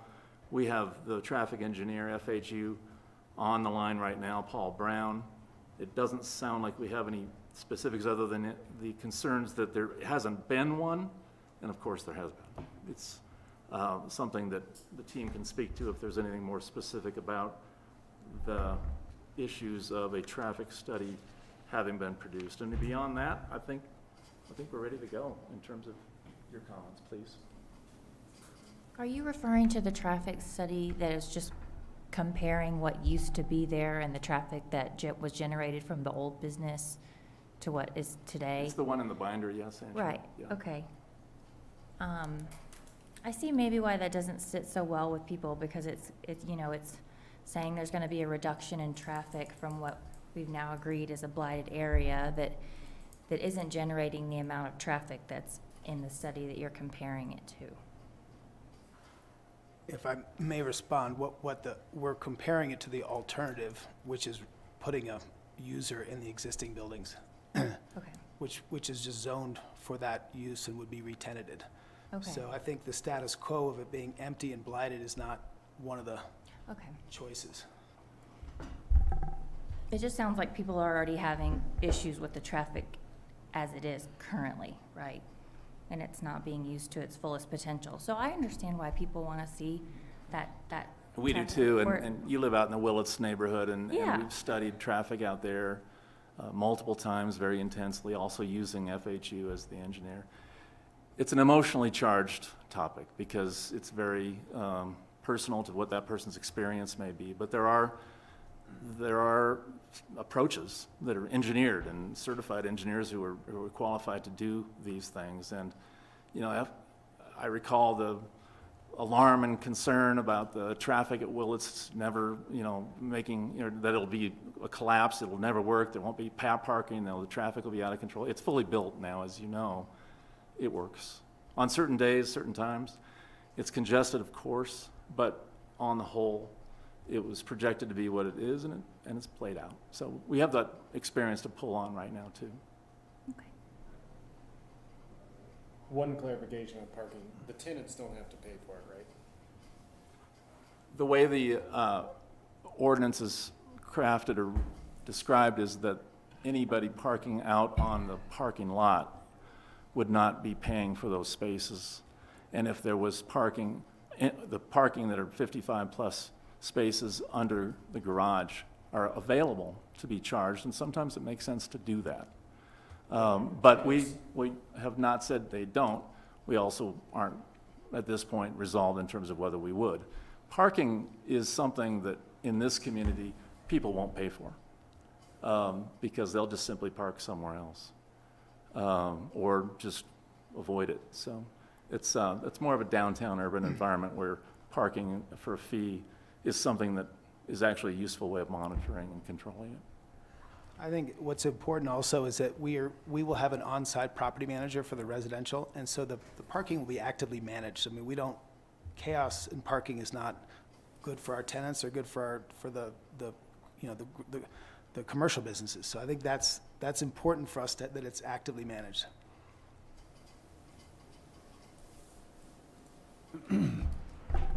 I would actually like to talk to the parking guy, Paul Brown, if he's available. Yeah, just a quick second here, let me. And I understand where you guys are coming from on the 30,000 square foot commercial use compared to your residential use. That's what we're designed to, that's how these studies are done. I'm no parking expert. But for the people that were speaking, and for myself as a resident, it is somewhat disingenuous. Not on your part, you didn't make the traffic study, you didn't do that. We know they're not gonna put another residential tenant in there. They tried, it hasn't worked, it's dragged on for this long. But we've been with this for 10 years, however long, maybe 7, 8, it's been a long time. And so to compare a commercial use of 30,000 traffic, like a traffic study of it being used for 30,000 square foot, even when it was Clark's Market, the traffic wasn't close to what they said. And the time change from it being an empty building to now, and how many more people are in Basalt, it just still doesn't sit right with me. And I'm no expert, but I just want that out there. And I agree. I don't know, that's just a study of cars in and out on 2 different numbers.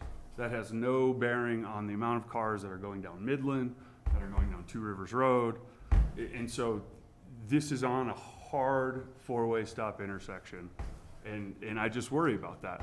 And I don't know what, if we approve it and all of a sudden now it's a traffic jam every day in downtown Basalt, there's nothing to do about that. There's no going back. So I'd like that out there. I wonder why we didn't get any of the visuals beforehand. I'm sure they take a while, but you didn't provide them in the notes. You showed them to us. You also didn't provide a view from Midland over Alpine Bank, which I just wonder, I would like to see that, because that's all 4 sides of the building. And then, I'm very adamant about the grocery store. We have to have that tenant in there. I don't know where other people on council sit. I appreciate you clarifying, the people working at the grocery store have priority, not your employees not your employees or all the people above. And then the last one was, I don't agree. I think we need to hold tight on, I think the grocery store has to be there. So all the alternatives to me are just, I think if it's not a grocery store, you have to come in front of us, and that we have to have the grocer in there. I just feel like it could turn into a bait and switch. I don't think you're trying to do that, but should you not be able to get a grocer in there and, we give you the CO, and then now we have an empty 9,000 square foot, well, we'd have Jimbo's and then the rest of what was to be the grocer. And that could sit empty, and then we have $250,000, but that doesn't change that.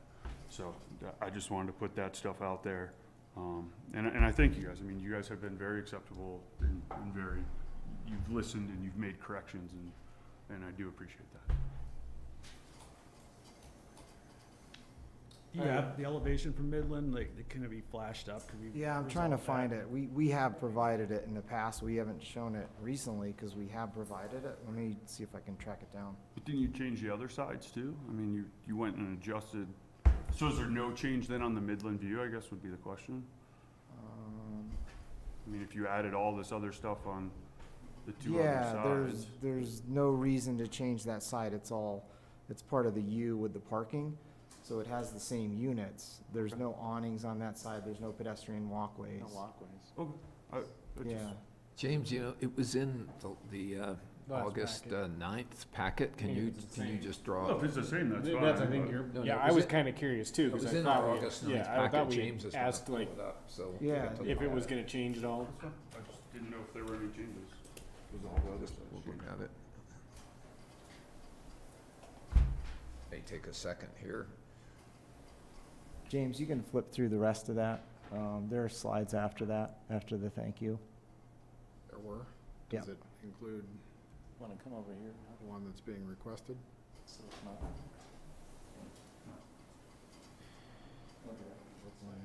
Yeah, keep going. That's pretty close. I think you went past it. But There's the history.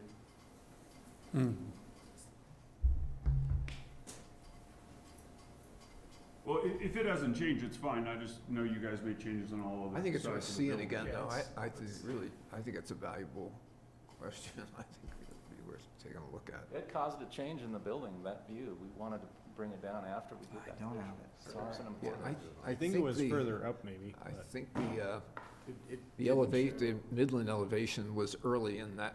I think you skimmed past it. I think. No, because those were the slides that they showed you Oh, okay. today, so Okay. it wasn't in there. I'll get it.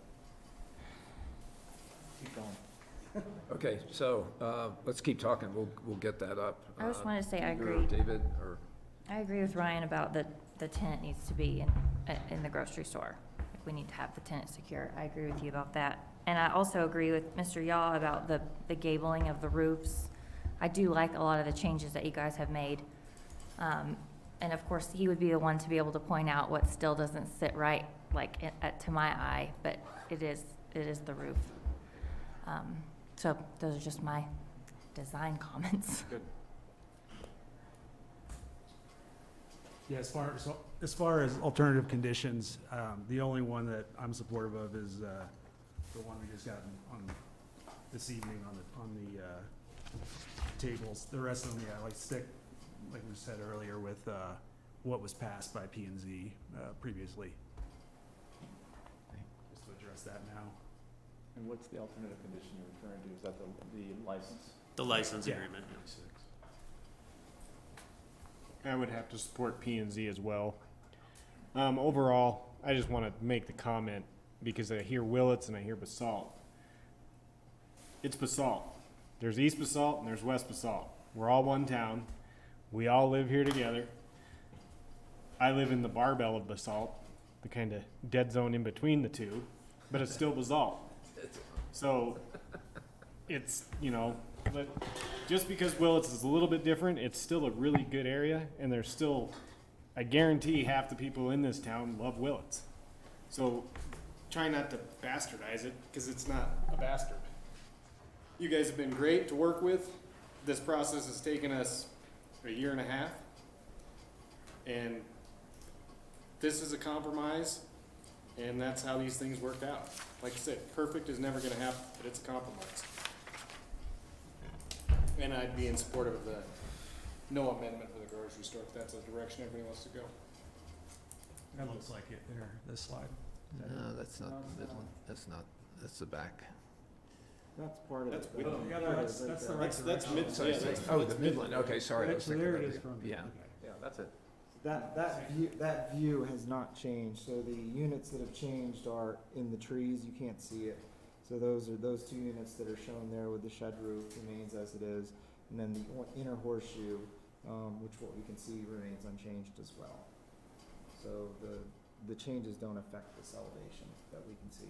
And at this time, we really wanted to ensure from a popular spot in Two Rivers Cafe area that ridge line was not interrupted by what was being built, and it had earlier when it was a taller building. And that elevation was changed quite a few sessions. I think it was at the, before we started final, so that was during sketch.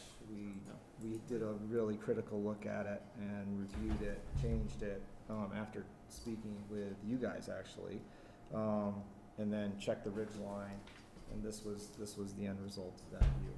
Okay. So the left there behind the tree, that's the corner that was redone, it's kind of recessed. So the Just to part, orient yeah, the itself. part you can't see actually got even lessened. Right. It came back further, yeah.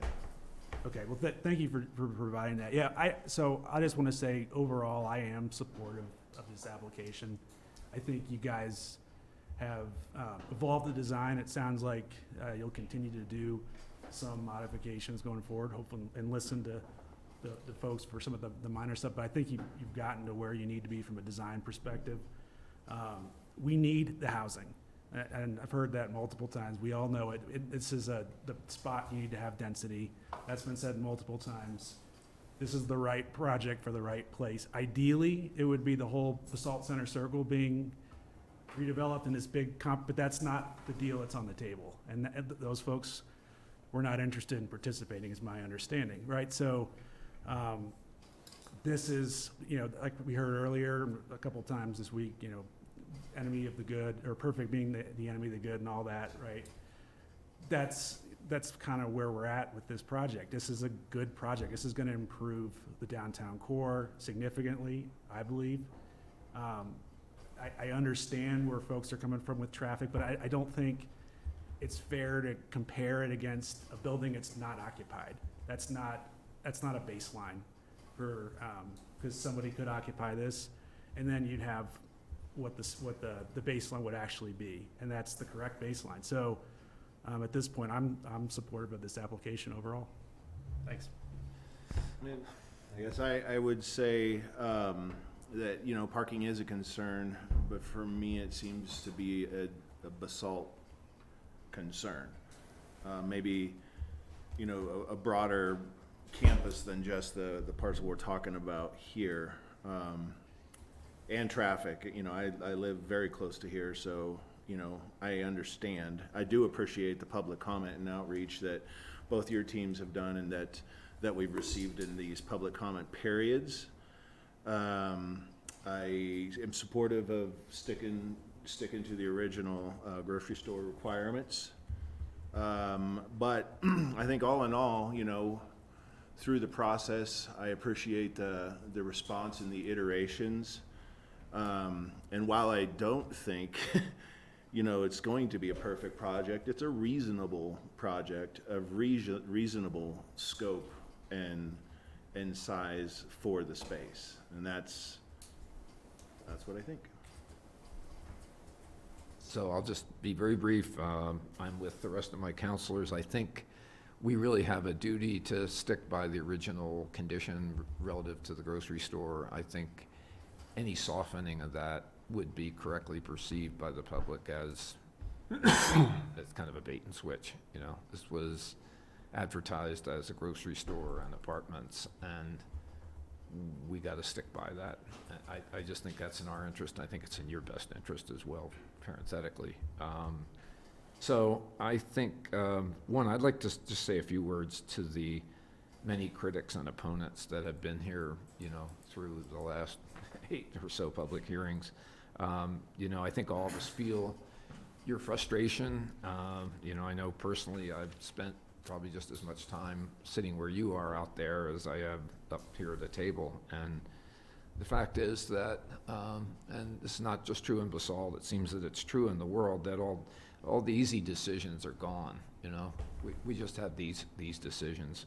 But in many respects, this is an easy one, because this is everything you learn about in urban planning, that you organize housing where people can walk, you organize housing where people can gain access to public transit, where they can dine, where they can shop, where they can lend energy and vitality and create a proper urban place. And, you know, I've said it many times, you know, Basalt had a vibrant retail core 15 years ago. And the answer from every retailer was there was just no foot track, there was no spending, there was no vitality. So, you know, we ended up having to soften, allow office space on the ground floor that should be red-blooded retail, and it's not happened. So here comes a proposal that after 10 years of vacancy in the building, that may not be perfect, undoubtedly is not perfect, but it solves for a lot. And I honestly, personally do not believe that traffic is going to be vastly different than it was when we had a 20,000 square foot grocery store going. People live in these apartments, they travel in the morning and the afternoon, they're not buzzing in and out all day long. I think the numbers show that a single family residence generates somewhere between 7 and 10 one-way vehicle trips, and urban apartment dwellers generate 2. So, you know, I am persuaded by the analysis that was done of the previous commercial condition. I think relative to the request for a pause, all too often pause or delay or tabling is just a thinly veiled disguise for frustrating and discouraging the applicant. So a pause, how long is the pause? Is it a month, 6 months, 2 years? So people can't survive that. So the project deserves an up or down vote. We've had all of, you know, the applicant has responded to every submittal requirement of the town. We've gone through extensive public hearing process. The Our Town process started in 2014. So when we ask for a pause, from where I sit, it feels to me like we've had about a 10-year pause with nothing happening. And so, and then we've had 8 public hearings.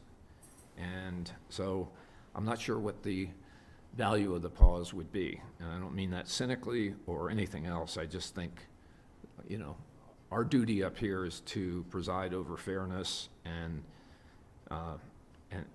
deal with reality. So, at any rate, you know, I've said my piece, and you know, that's kind of where I'm at with it. But I think the grocery's a very big deal, guys. I think we got to deliver on that, or nobody's gonna be happy. Yep, agreed. So,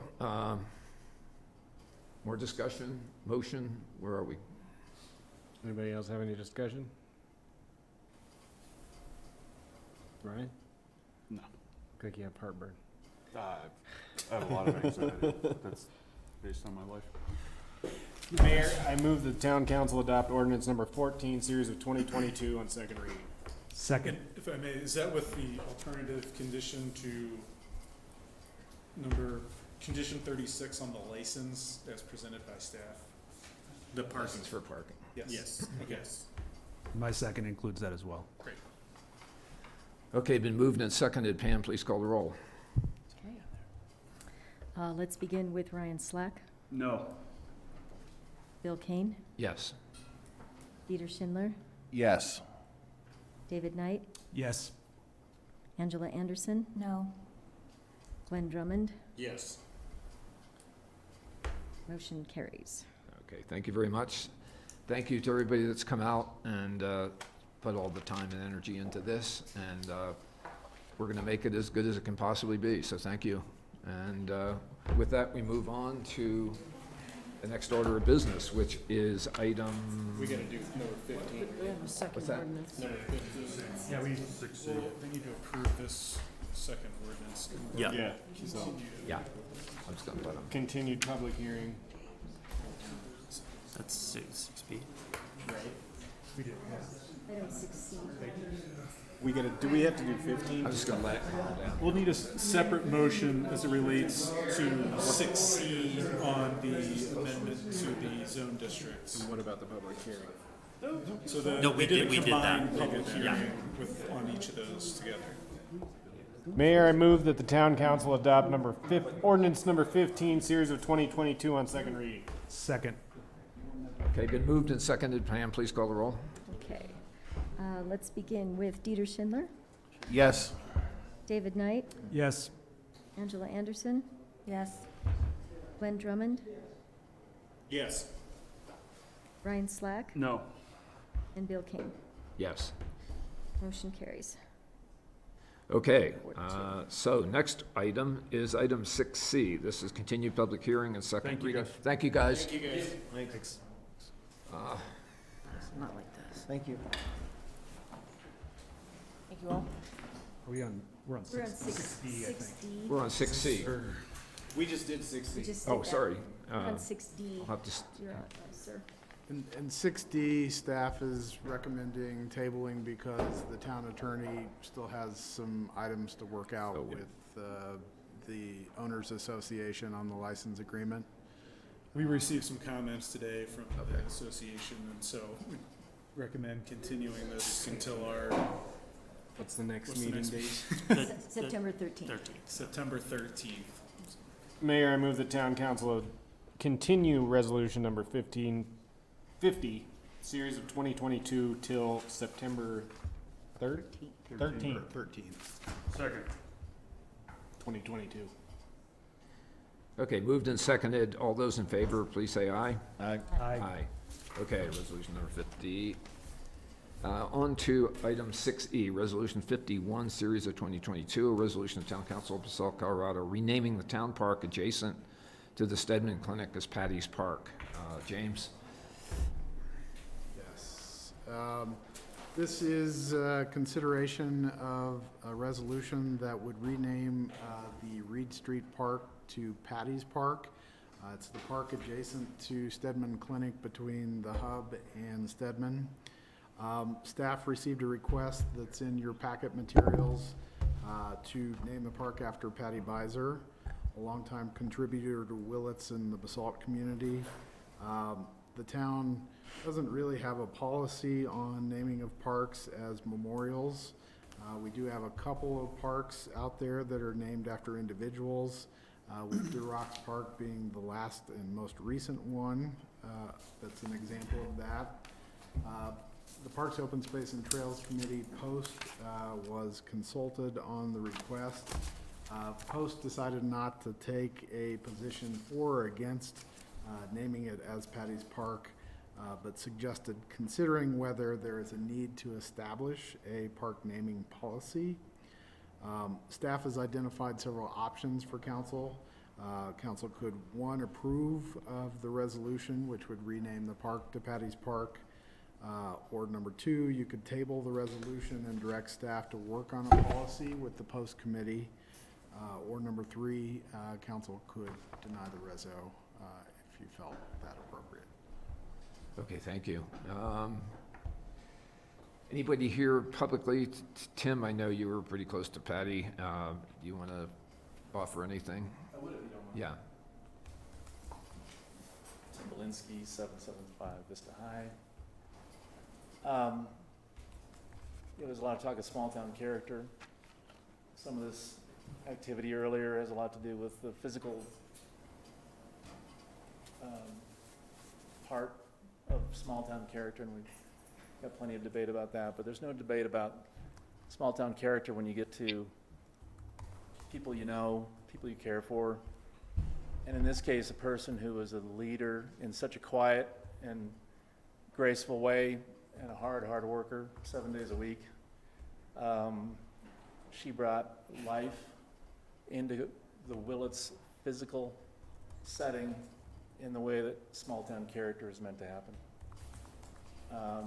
Patty died somewhat unexpectedly. This is not meant to be a memorial. Yeah. This is meant to be loose. It's Patty's Park. It's casual. It's not meant to be, no brass plate. For those who would know the story, it'd be a nice accolade, a nice acknowledgement. Willits still has retailers today that ask, if we can do those things that she was doing to build that community, build the events, bring it together. So, please consider it. Thank you. Mayor, I move the town council adopt resolution number 51, series of Julie, I do have 2022. something to say. Yeah, Oh, I was sorry. gonna say, I won't, sorry. Go ahead. I would actually like to, I'm not opposed to naming the park after this person, but I would like to request a continuance and ask that there be a policy in place for parks, because I do feel like I don't want to set a precedent where we're just willy-nilly naming things. And just as an example, Durox Park is a last name, Patty is a first name. Do we care? Do we want to have some kind of consistency? That's why I think we should have the staff look at some kind of policy for this. And we are going to have a bunch more parks coming online because we've got the Stotts Mill property, and then there will be a little playground in the Cypress Meadows. So I would like to see some kind of consistency. So I'm not saying no to Patty's Park, but rather a continuance after we have a policy in place. And having been on post, this is a pretty big issue that probably should get addressed before we proceed like this. I'm not opposed to it, but I think we should Can't we give it to name this post. one and then make a resolution? Out of respect for Yeah, post, if I would that's just- what they requested, that's what I would back up. Did they specifically request it? They wanted you all to decide. They didn't want to take it up, so they put it to you. So it could be a yes and staff. Please I would like come to back with offer, a policy. I would like to offer an idea here too. I'm very much in favor of adopting the resolution. I have to say, I walk these streets like constantly. I can't tell you how many times I've been buttonholed, both here and at Willits, about friends of Patty Beezer. And, 20, 30, I don't know. I mean, there's no issue in the last 6 months that I've heard more about other than this. And I knew her personally, and so maybe I have, an emotional investment in it. But I just feel like tabling it is a pretty cold-hearted bureaucratic move, and I really don't support that. I would support adopting the resolution, but that's, one person's view. I'll adopt it, but. Mayor, I move the town council adopt resolution number 51, series of 2022, and direct staff and post to come up with some type of naming ordinance after this one's done. Second. Okay, moved and seconded. All those in favor, aye? Aye. Any opposed? Yes. Okay. So, having fun tonight. So, next one is 6F, resolution number 52, series of 2022, resolution of the Town Council of Basalt approving a memorandum of understanding between the town and Roaring Fork School District, RE1 for a solar project. So Ryan, bring us up to date. This is our Basalt 2030. Yes, thank you, Mr. Mayor. So this is somewhat of a housekeeping issue. We've been working with the school district during the time that we were talking to the public about Basalt Forward 2030. And we had worked with the school district on the MOU so that town council could kind of freely speak about it, and the school district was in agreement that they had understood that we were sort of mutually working on this because we were at the staff level, then we wanted to bring it up to the council level. And the good news is, the school district did go through and approve it, and somehow after they had approved it, it just slipped through the cracks, and we never approved it. So while there was obvious support for moving forward with Basalt Forward 2030, we do want to go ahead and ask council to approve this MOU that describes basically that we're moving forward without a firm commitment in trying to find some serviceable places for a solar array. McKinstry, who we've been working with, has found a number of them on school property. Part of the reason we started working with the school is obviously they have available land. Also, we've been directed in our strategic plan to form partnerships and work regionally. We've, really cemented a strong relationship with the school district over the past number of years. And also it's an opportunity for kids to learn about the importance of alternative energy. So I think it's really a neat project for us. And in the end, we have found that there are some viable sites on the school property. This adoption would help us with a grant application that we're submitting within a week or so. It just kind of shows that commitment. We did get a subsequent letter from the school just reaffirming their commitment to working with us. So we ask that town council go ahead and support it. So thanks, and sorry for it being late. Question? For Brian or Jeff, I don't know. I just wanted to understand the termination clause and how that would affect any future agreement or work that's done together.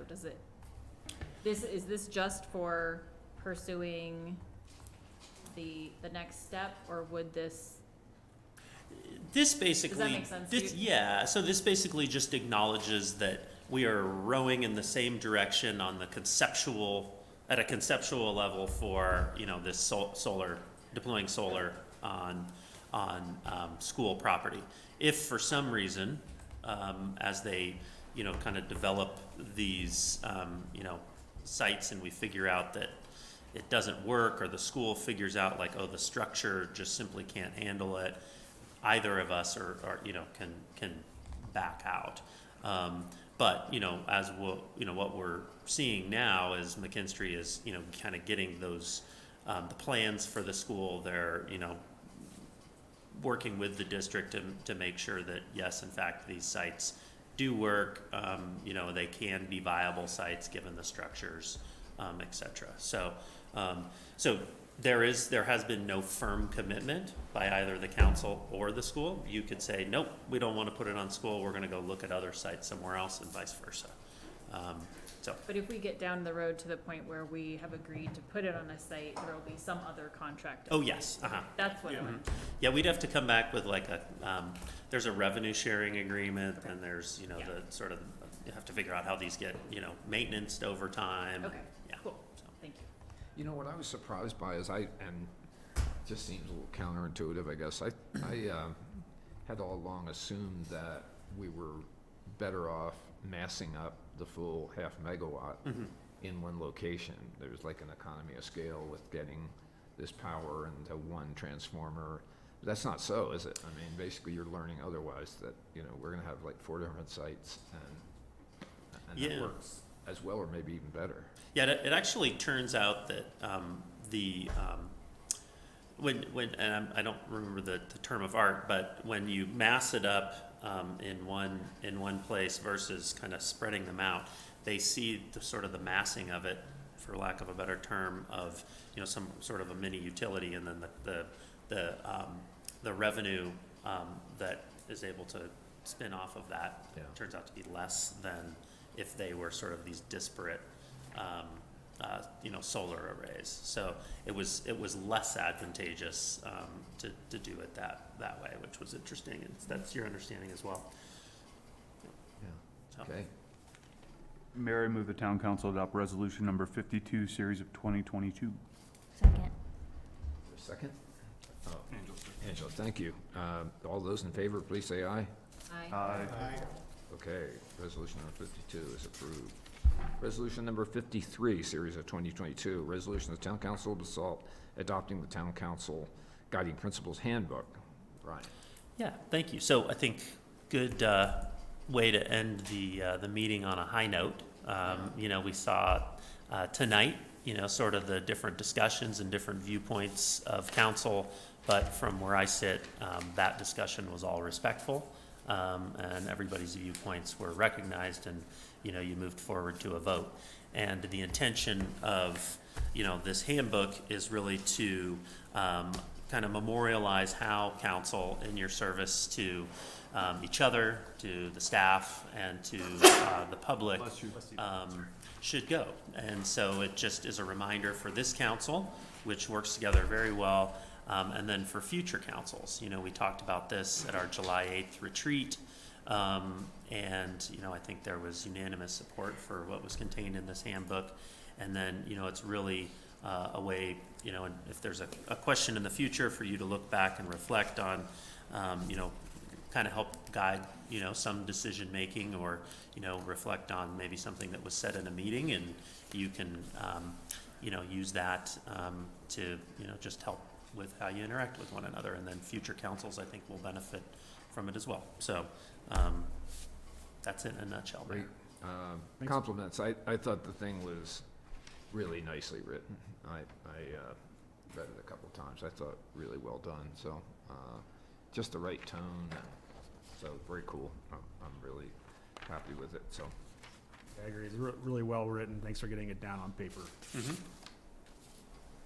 Mayor, I move the town council adopt resolution number 53, series of 2022. Second. Okay, moved and seconded. All those in favor, aye? Aye. Aye. And so to follow up on that resolution, I just want to reiterate that, personally, I have the highest possible regard for everybody at this table. And these votes ain't easy. And, I think it's borderline for all of us. So, I fully respect those that voted differently than I did. And I, really have the high regard and really, and fully supportive of us, expressing our individual views. That's what we're up here for. So it's all good as far as I'm concerned. So thank you. Thank you, everyone. Okay, I don't think we have anything else. Anybody else want to say anything? We're adjourned. Are you ready to go, Glenn? That's a good one.